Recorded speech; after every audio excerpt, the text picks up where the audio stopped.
Assalamualaikum warahmatullahi wabarakatuh.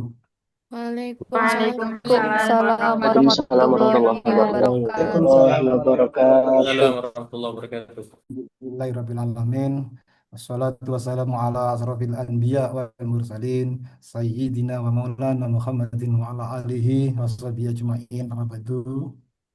Yang terhormat Bapak Dr. Haji Muhammad Siddiq Yanto MPD, kami hormati para panitia dan seluruh peserta Latsar CPNS golongan 3 yang berbahagia. Alhamdulillah, syukur kehadirat Allah Subhanahu wa Ta'ala pada pagi hari ini kita senantiasa akan rahmat, karunia, nikmat, umur panjang, kesehatan semuanya kita bisa mengikuti kegiatan ini Latsar CPNS. Bapak Ibu yang saya hormati, Alhamdulillah di tengah-tengah kita bersama sudah hadir Bapak Sugianto selaku pelaksana harian Sekretaris Badan Moderasi Agama. Terima kasih Bapak di tengah kesibukan beliau berkenan hadir untuk menyapa dan memberikan pembekalan untuk para peserta pada pagi hari ini. Baiklah, sebelum beliau menyampaikan materi, terlebih dulu saya bacakan biodata beliau. Ya.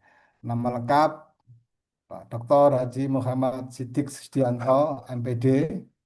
Beliau dilahirkan di Pemalang, tepatnya pada tanggal 25 November 1976.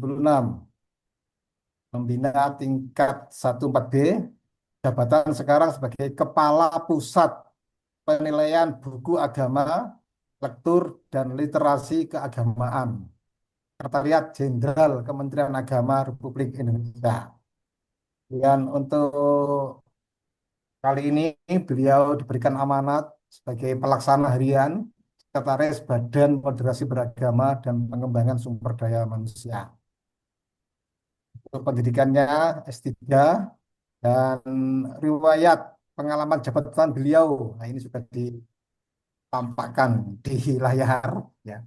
Beliau pernah sebagai Kasbag TU pada Direktorat Guru dan Tenaga Kependidikan Madrasah dan Kasubdit Media Informasi Elektronik dan Kasubdit Bina Guru Madrasah Aliyah, Dereng Madrasah Aliyah Keagamaan, dan Kasubdit Sarana Prasarana Pendidikan Tinggi Islam. Alhamdulillah, beliau juga pernah mendampingi Gus Menteri Agama, eranya yaitu sebagai Sekretaris Menteri Agama, dan sebagai Direktur Guru Tenaga Pendidikan Madrasah, dan pernah juga sebagai Direktur KSKK Madrasah pada Direktorat Jenderal Pendidikan Agama Islam. Dan juga kali ini merangkap sebagai PLH Sekretaris Badan Moderasi Beragama. Untuk kesempatan ini Pak Ses adalah para peserta CPNS 4 kelas, masing-masing kelas berjumlah 40. Jadi totalnya 160 orang. Demikian biodata beliau. Untuk selanjutnya mohon dengan hormat kepada Bapak Dr. Siddiq Sudianto untuk menyampaikan materi terkait dengan muatan teknis substantif lembaga Kementerian Agama. Monggo, Bapak. Terima kasih, Pak Muslimin, sahabat saya yang luar biasa. Assalamualaikum warahmatullahi wabarakatuh. Waalaikumsalam Waalaikumsalam warahmatullahi wabarakatuh. Wabarakatuh. Wabarakatuh. Alhamdulillah, la haula wala quwata illa billah, amma ba'd. Oh ya, salam, salve, Om Swastiastu, Namo Buddhaya, salam kebajikan. Salam sehat, salam bahagia, salam kuat, dan salam hebat untuk kita semua. Yang saya hormati Kepala Balitdiklat Keagamaan Surabaya, Pak Dr. Haji Japar, Magister Pendidikan, Kasubag Tata Usaha BDK Surabaya yang telah mengantarkan kita untuk diskusi pagi ini, Pak Dr. Muslimin, Sarjana Pendidikan, Magister Manajemen. Yang saya hormati para wijaiswara yang ikut di dalam sesi pagi ini dan seluruh panitia yang berbahagia. Tidak lupa yang saya banggakan seluruh peserta pelatihan dasar CPNS Kementerian Agama di BDK Surabaya yang hebat dan luar biasa. Segala puji bagi Allah, Tuhan seluruh sekalian alam, yang maha pengasih, tak pernah pilih kasih, yang maha penyayang, yang kasih sayangnya tak terbilang, Tuhan yang maha pemberi, yang senantiasa menganugerahi kita kejujuran dan kerendahan hati untuk terus selalu mau memberi dan pandai mengapresiasi, Tuhan yang maha melembutkan hati, yang menjauhkan diri kita dari rasa iri dan rasa dengki, yang hari ini telah memberikan nikmat sehat, nikmat kesempatan, sehingga kita bisa bertemu bersama, berkumpul bersama, walaupun lewat tatap maya, dalam forum yang insya Allah penuh berkah, forum yang luar biasa, untuk membahas terkait materi muatan teknis substansi lembaga Kementerian Agama.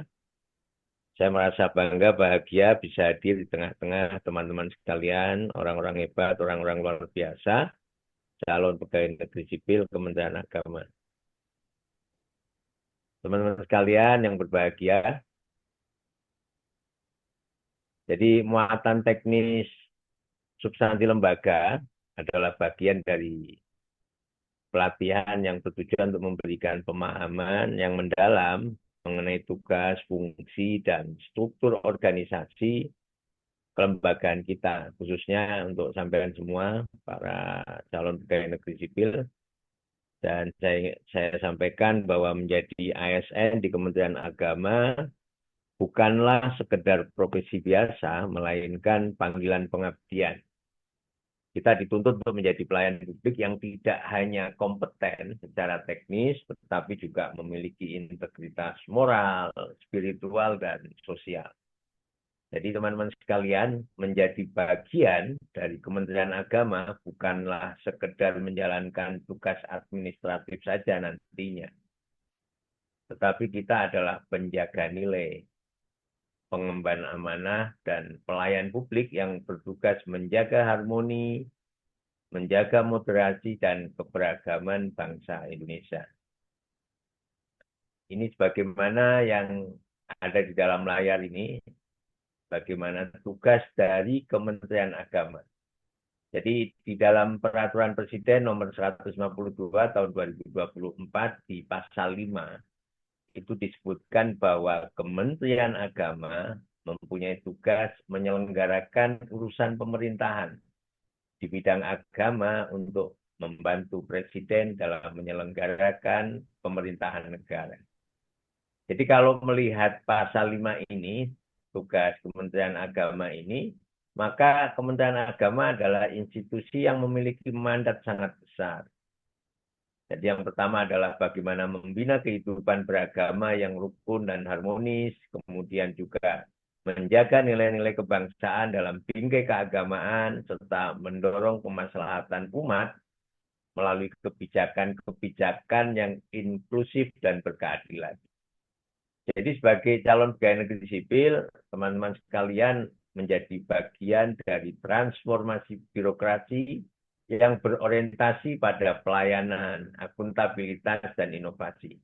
Maka penting bagi kita semua untuk memahami secara utuh struktur, fungsi, dan nilai-nilai dasar kelembagaan Kementerian Agama. Jadi sebagaimana tadi disebutkan, Kementerian Agama memiliki mandat besar, yaitu membina kehidupan beragama yang rukun, maslahat, dan cerdas. Rukun, maslahat, dan cerdas ini mengacu pada apa? Sebagaimana di layar, mengacu pada visi Kementerian Agama. Jadi visi Kementerian Agama ini mengacu pada visi Presiden dan Wakil Presiden Republik Indonesia 2024-2029, yaitu bersama Indonesia Maju menuju Indonesia Emas 2045. Oleh karena itu kemudian Kemenak merumuskan visi di periode 2025 sampai 2009 adalah terwujudnya masyarakat yang rukun, maslahat, dan cerdas bersama Indonesia Maju menuju Indonesia Emas 2045. Teman-teman sekalian bisa lihat di situ ada 3 kata kunci, ada 3 keyword terkait dengan visi Kementerian Agama. Yang pertama adalah rukun, yang kedua adalah maslahat, yang ketiga adalah cerdas. Jadi rukun ini adalah fondasi keharmonisan sosial dan keagamaan. Jadi rukun itu mencerminkan semangat kebersamaan, semangat toleransi, dan harmoni antar umat beragama serta antar komponen negara, antar komponen bangsa. Jadi rukun ini mendorong dialog lintas agama dan budaya, kemudian juga memperkuat moderasi beragama sebagai prinsip hidup bersama, serta menjaga keseimbangan antara hak individu dan kepentingan kolektif. Kemudian keyword yang kedua, kata kunci yang kedua adalah maslahat. Maslahat ini terkait dengan prinsip kemanfaatan dan keadilan. Jadi maslahat ini adalah orientasi pada kemaslahatan umum, yaitu kebijakan dan tindakan yang membawa manfaat luas dan berkeadilan, menjaga keseimbangan antara kepentingan spiritual dan material, mengedepankan etika pelayanan publik yang berorientasi pada kepentingan umat. Jadi maslahat ini menjadi landasan moral dan landasan sosial di dalam pengambilan keputusan dan menegaskan bahwa agama itu hadir untuk memudahkan. Agama hadir itu bukan untuk mempersulit. Ini prinsip maslahat. Kemudian kata kunci yang ketiga adalah cerdas. Ini terkait dengan transformasi pengetahuan dan profesionalisme.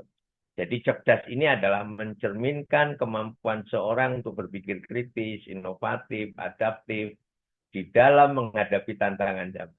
Jadi ini kalau dalam implementasi kebijakan itu ya meningkatkan kualitas pendidikan agama, pendidikan keagamaan, pendidikan umum berciri khas agama.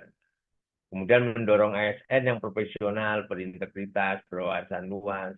Kemudian juga mengintegrasikan teknologi dan digitalisasi di dalam layanan publik. Jadi visi ini merupakan wujud dari komitmen bersama untuk membangun masyarakat Indonesia yang harmonis, sejahtera, dan berdaya saing tinggi. Sejalan dengan cita-cita besar bangsa Indonesia, yaitu menuju Indonesia Emas 2045. Kita sudah bicara tugas Kementerian Agama, visi Kementerian Agama, maka selanjutnya adalah misi Kementerian Agama. Ada 3 misi Kementerian Agama.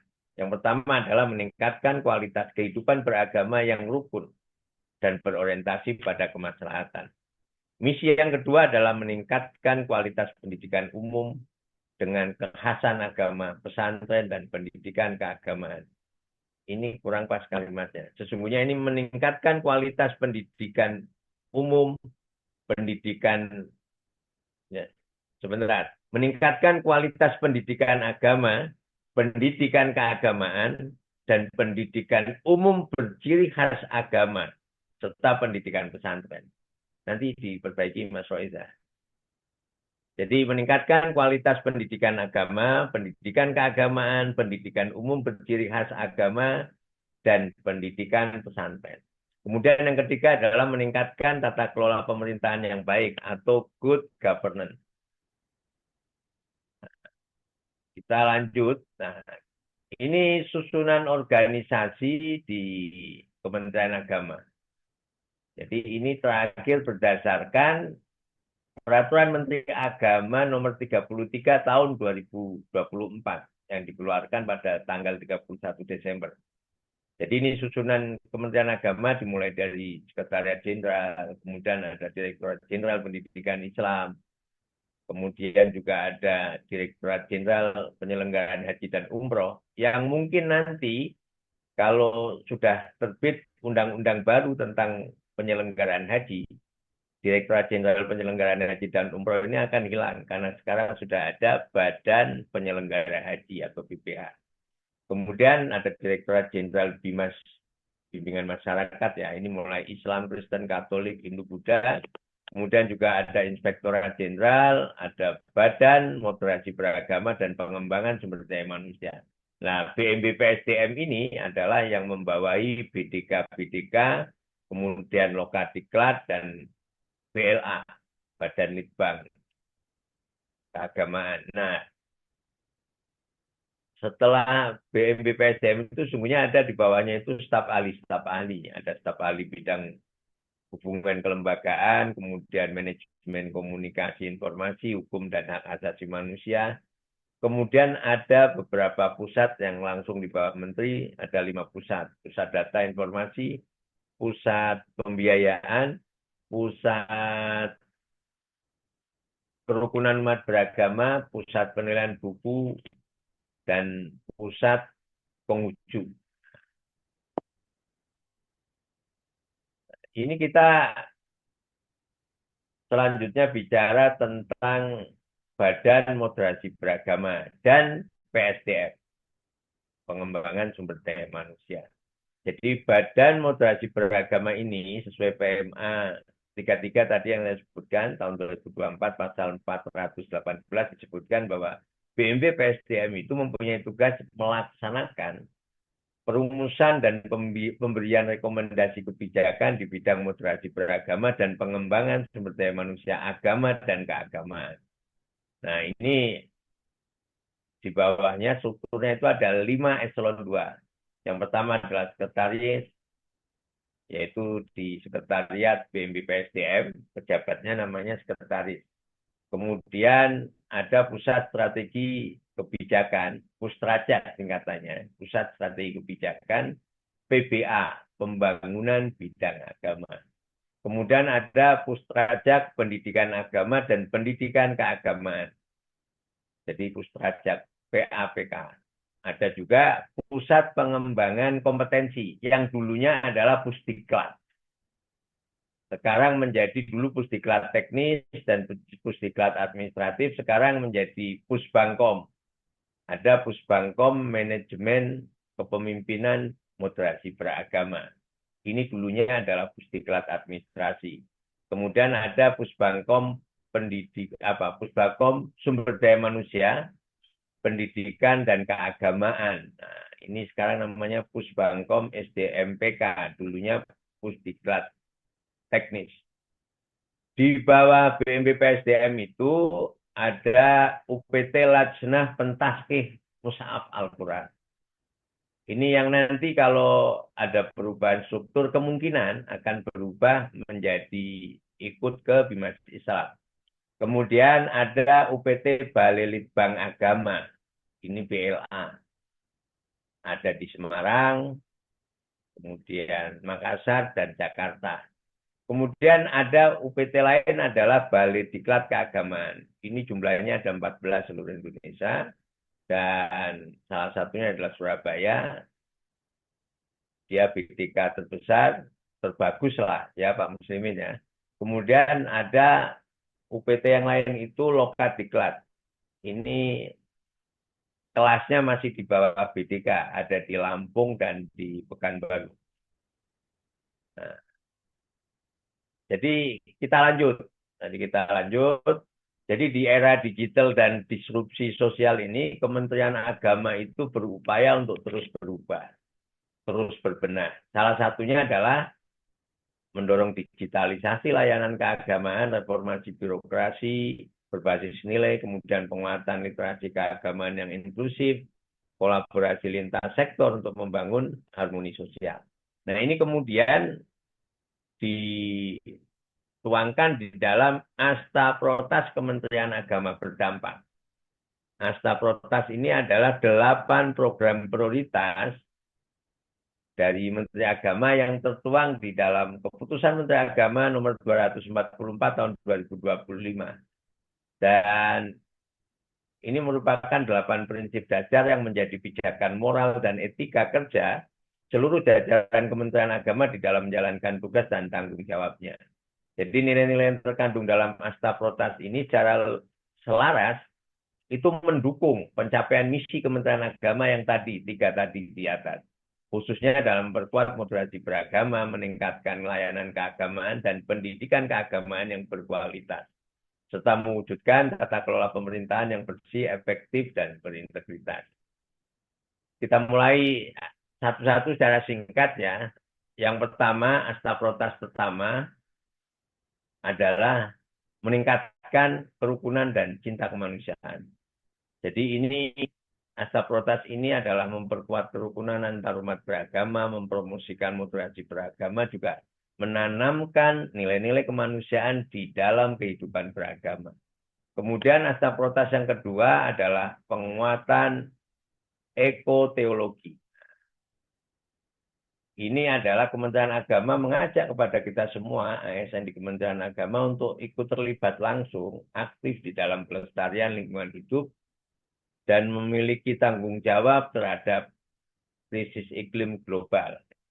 Ini penguatan ekoteologi itu arahnya ke sana.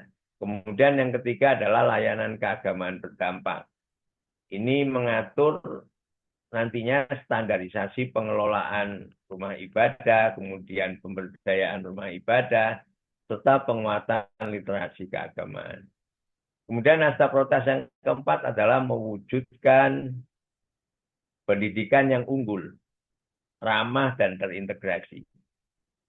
Ini kita di Kementerian Agama ingin meningkatkan kualitas pendidikan agama dan keagamaan, serta memastikan bahwa pendidikan yang berada di bawah naungan Kementerian Agama itu lembaga pendidikan yang inklusif dan ramah bagi semua. Kemudian yang kelima adalah asas protas kelima, pemberdayaan pesantren. Jadi arahnya ke depan adalah meningkatkan kemandirian pesantren, kemudian mengembangkan potensi pesantren, serta yang paling penting adalah meningkatkan kualitas lulusan pesantren serta rekognisi lulusan pesantren.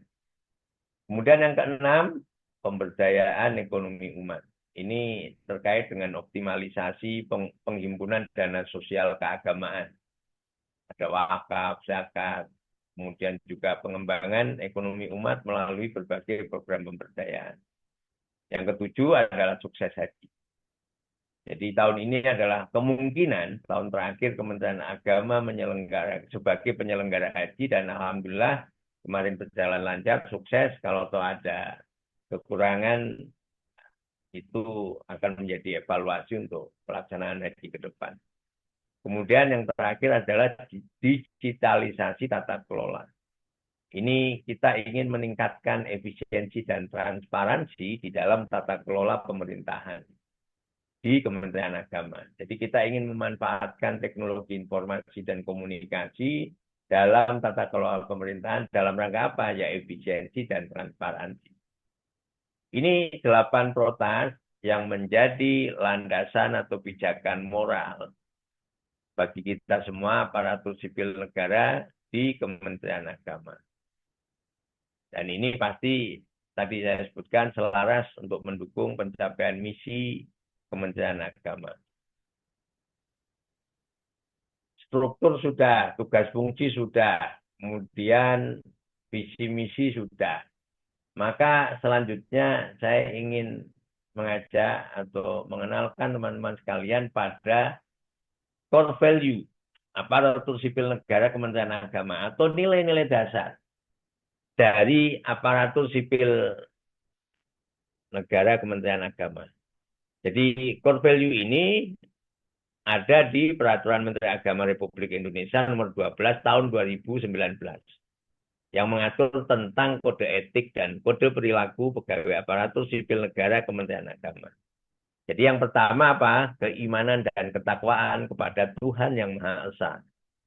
Jadi ASN Kemenak itu diharapkan memiliki keyakinan, kesadaran spiritual yang tinggi, serta menjadikan nilai-nilai keagamaan sebagai dasar di dalam berpikir, bersikap, dan bertindak. Kemudian nilai dasar yang kedua adalah integritas. Ini mencerminkan keselarasan antara hati, pikiran, ucapan, dan tindakan.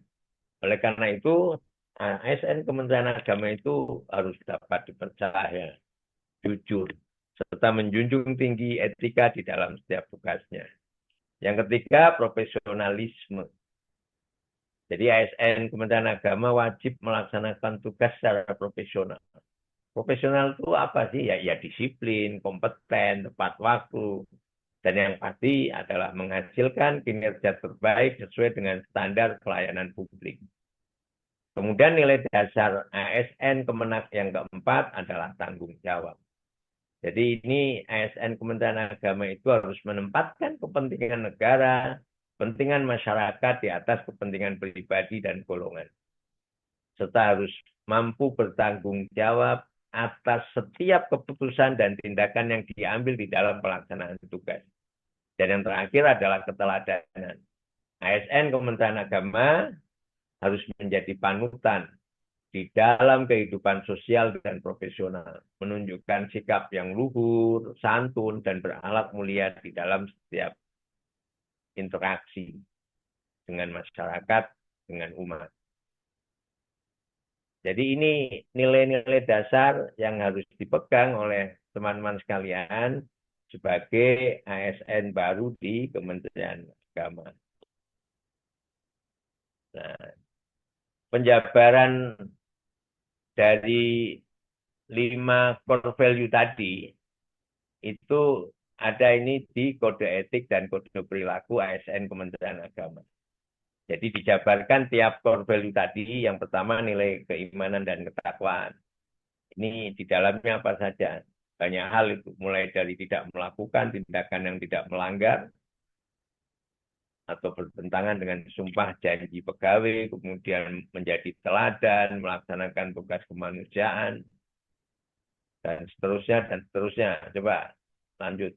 Ini nanti dibaca aja karena sangat banyak. Kami juga udah ngirim materinya ke BDK. Lanjut. Nah, jadi nanti terkait dengan kode etik dan kode perilaku, teman-teman dibaca sendiri aja ya, sangat banyak itu. Dan bisa dilihat di PMA nomor 12 tahun 2019 tentang kode etik dan kode perilaku pegawai aparatur sipil negara Kementerian Agama. Nah, ini selanjutnya saya ingin menunjukkan sekilas, karena teman-teman sekalian belum jadi PNS penuh, maka belum ada sumpah jabatan. Nanti kalau udah jadi PNS penuh ada sumpah jabatan ini. Ada 5 hal yang menjadi sumpah untuk teman-teman sekalian. Yang pertama adalah setia taat sepenuhnya pada Pancasila, UUD 45, negara, dan pemerintah. Kemudian mentaati segala regulasi yang ada, kemudian juga menjalankan tugas dengan penuh pengabdian, kesadaran, dan tanggung jawab, menjunjung tinggi kehormatan negara, pemerintah, dan martabat PNS, serta mengutamakan kepentingan negara di atas kepentingan pribadi dan golongan. Kemudian juga memegang rahasia, baik itu yang sifatnya rahasia atau menurut perintah rahasia, atau diduga hal itu rahasia maka patut dirahasiakan.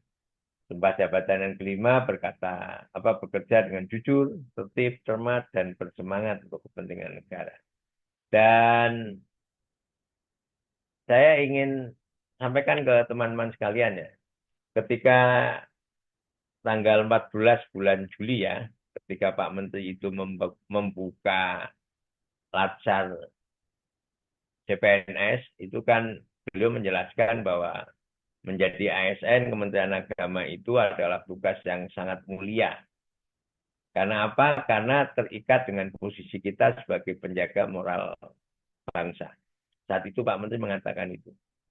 Dan yang menjadi catatan untuk kita semua, Pak Menteri mengatakan bahwa ekspektasi masyarakat terhadap ASN Kementerian Agama itu sangat tinggi. Mereka membayangkan kita ini seperti malaikat yang tidak boleh berbuat salah. Dan ini menjadi pekerjaan rumah tersendiri bagi kita, dan ini menjadi PR yang sangat berat untuk kita semua.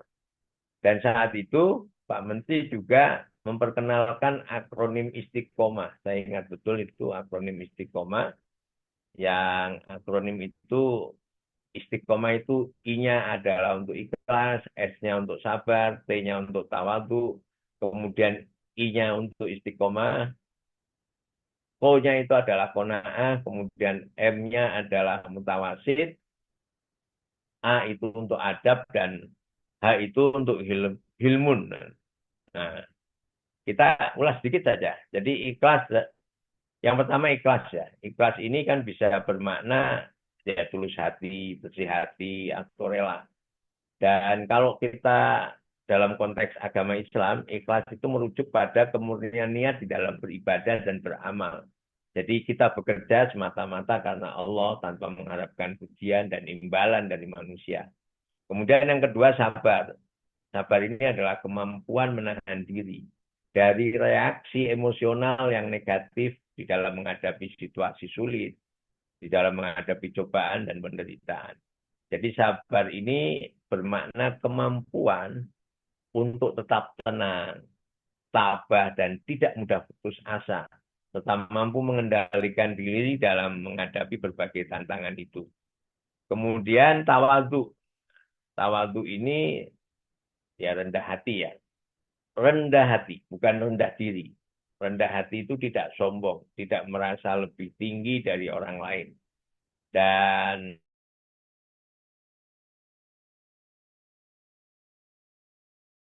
tidak angkuh, tidak mudah tersinggung. Kemudian istiqomah. Istiqomah jangan dipelesetin ya. Kalau Pak Muslimin itu mempelesetkan istiqomah itu ikatan suami takut istri kalau di rumah. Cocok deh. Jadi kalau berani punya lagi namanya tawakal. Takut istiqomah tapi banyak akal. Wah, itu. Kita balik lagi ke istiqomah ini. Istiqomah itu adalah berpegang teguh pada apa? Istiqomah itu konsisten ya. Jadi di dalam hal ini adalah kita berpegang teguh pada kebenaran, konsisten dalam menjalankan ajaran agama dan tidak menyimpang dari jalan yang benar. Mudah-mudahan teman-teman sekalian masuk ke Kemenak ini adalah tersesat pada jalan yang benar. Jadi mudah-mudahan ke depan sebagaimana PR kita yang sangat besar kata Pak Menteri, kita itu dianggap malaikat, ASN yang tidak boleh berbuat salah, maka itu menjadi tanggung jawab kita. Dan akronim istiqomah ini penting untuk kita maknai bersama, kita pegangi bersama sebagai dasar kita menjalankan tugas. Jadi istiqomah itu ya tetap teguh pada pendirian, konsisten dalam berbuat baik, tidak mudah terpengaruh oleh hal-hal yang kemungkinan akan menjauhkan kita dari sisi-sisi kebaikan. Kemudian qanaah.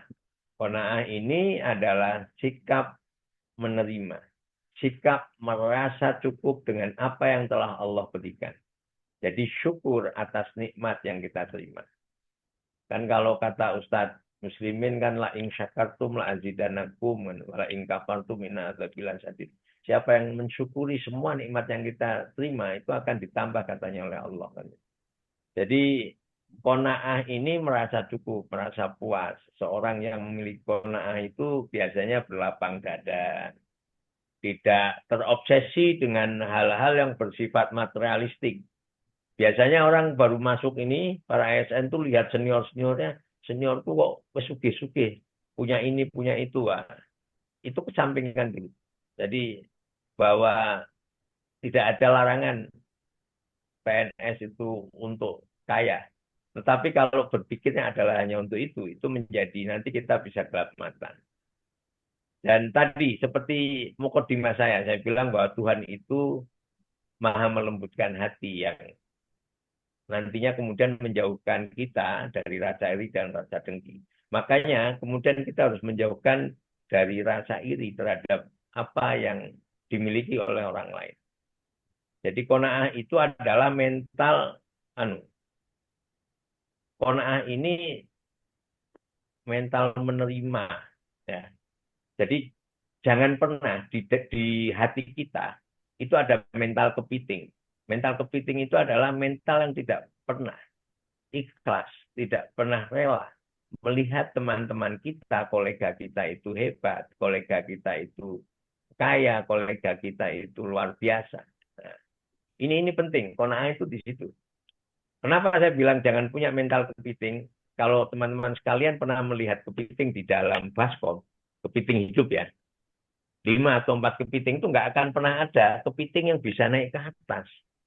Karena mereka yang mau naik ditarik sama kepiting yang lain. Kalau ada kepiting yang bisa naik ke atas, maka itu adalah satu-satunya kepiting yang masih punya capit terakhir. Yang lainnya tidak bisa naik ke atas. Oleh karena itu jangan ada mental itu, mental kepiting di hati kita. Jadi setelah qanaah itu ada mutawasid. Mutawasid ini sedang-sedang saja, pertengahan lah. Jadi sikap dan cara berpikir yang tidak ekstrim. Baik dalam beragama maupun dalam kehidupan sehari-hari. Kita selalu mencari keseimbangan. Toleran, menghargai perbedaan, terbuka terhadap pemikiran baru, serta mampu menyesuaikan diri dengan perubahan zaman. Kemudian A itu adab, bukan adab ya, tapi adab, sopan santun, norma, budi pekerti, tata krama yang didasarkan pada nilai-nilai agama, nilai budaya, nilai sosial, dan ya adab ini sikap dan cara bertindak yang dianggap baik sesuai dengan norma yang berlaku di dalam masyarakat. Terakhir, istiqomah itu H itu hilmun, apa ya, kesabaran, kelemah lembutan, menahan amarah, atau sikap mampu menahan diri dari emosi yang bergejolak. Jadi kata al-hilmun ini itu adalah ketenangan, kebaikan, dan pemaaf. Kalau dalam konteks sifat Allah, maka al-hilm itu menunjukkan bahwa Allah itu maha lembut, Allah itu maha penyabar, dan tidak tergesa-gesa di dalam memberikan hukuman. Jadi ini teman-teman sekalian, nilai-nilai istiqomah ya. Jadi bukan hanya indah diucapkan, indah diperdengarkan, tetapi harus menjadi nafas pengabdian ASN Kementerian Agama. Dan saya masih ingat satu pesan Pak Menteri saat itu, bahwa Menak juga menjelaskan ASN Kemenak itu adalah mukmin. Muslim juga mukmin, Pak. Jadi mukmin, orang yang beriman. Jadi orang mukmin ini adalah orang merasa aman. Karena apa? Karena dia amanah. Dan seharusnya orang yang beriman itu memang amanah. Amanah itu kan nilai utama yang harus dipegang oleh ASN Kemenak. Jadi amanah itu menjadi benteng moral untuk menjauhi penyimpangan seperti korupsi dan penyalahgunaan wewenang. Tidak mungkin orang mencuri dan korupsi kalau memang dia beriman. Jadi itu ya teman-teman sekalian. Audio Jungle.